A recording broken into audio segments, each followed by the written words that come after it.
Hey, what's going on, everybody? This is Sammy Legger here representing TeamJVS. Here to give you guys a review for a interestingly insane series. I'm talking about the dandadan.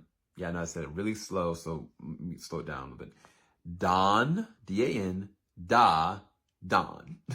So you got Momo. When we first introduced to her, she's having a fight with her boyfriend.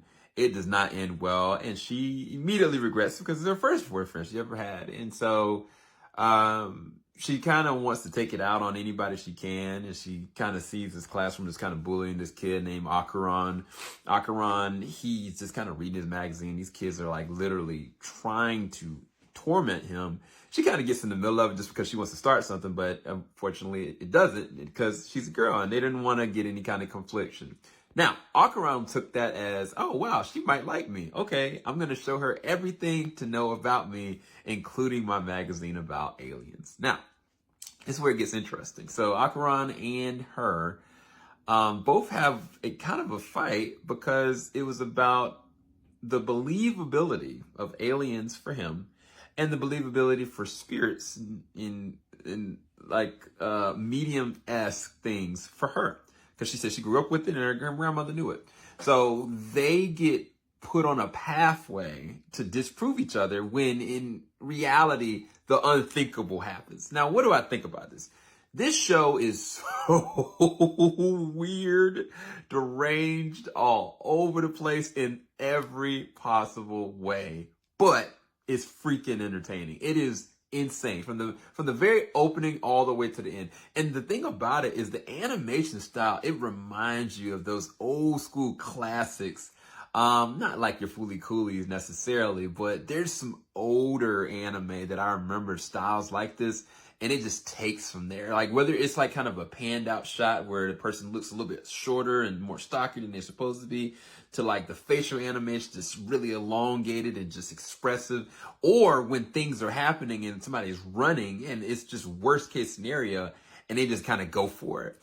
I think the last anime I've seen that had that kind of art style was, I think, Redline. Redline, it was a interesting like race anime, kind of like Speed Racer, but the animations and the character designs are just insane, and this is no different.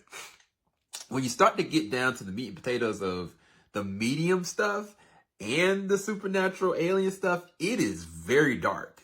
Do know this is not for the faint of heart. They make fun of a situation on every turn. I mean, whether it's a girl getting hit or somebody getting like assaulted or sexually assaulted, they make fun of that. And yet, when you realize the ramifications of the situation, like when you hear what's actually happening to these two kids that are in high school, it is very deranged. This is very, I want to say MA, to be quite honest with you.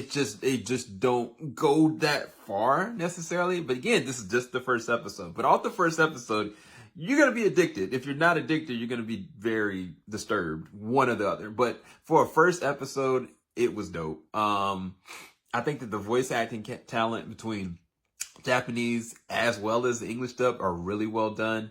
So I think it's available on Crunchyroll between both. So definitely go and check those out. I think the first name of the episode is That's How Love Starts, you know? I think that's the name of it.